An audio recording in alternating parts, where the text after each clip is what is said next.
سارا سلام. آمد درست زیر شبستان گل نشست، در بین آن جماعت مغرور شب پرست. یک تکه آفتاب، نه یک تکه از بهشت، حالا درست پشت سر من نشسته است. چادر نماز گلگلی انداخته به سر، افتاده از بهشت بر این ارتفاع پست. این بیت مطلع غزلی عاشقانه نیست، این چندمین ردیف نمازی خیالی است.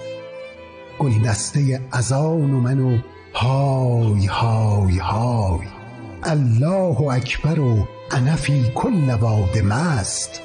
سبحان من یمیت و یحیی و لا اله الا هو الذی اخذ العهد فی الست.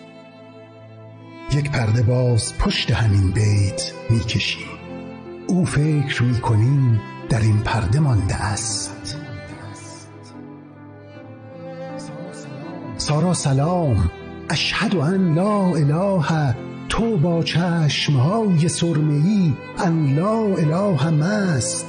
دل میبری که حی علی های های های، هر جا که هست پرتو روی حبیب هست. بالا بلند عقد تو را با لبان من، آن شب مگر فرشته ای از آسمان نبست. باران جلجل شب خرداد توی پارک، مهرت همان شب اشهد ان در دلم نشست. آن شب کبوتری از بامتان پرید، نم نم نما نما نماز تو در بغض من شکست. سبحان من یمیت و یحیی و لا اله الا هو الذی اخذ العهد فی الست. سبحان رب هرچه دلم را ز من برید، سبحان رب هرچه دلم را ز من گسست. سبحان ربی من و سارا به همدهی، سبحان ربی من و سارا دلش شکست.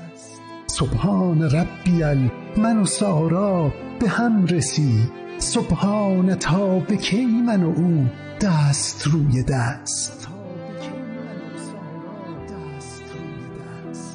زخمم دوباره وا شد و ایاک نستعین، تا اهدنا الصراط تو راهی نمانده است.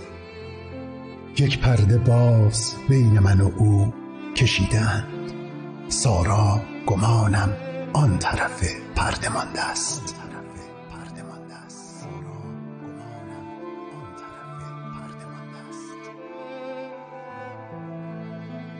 سارا سلام.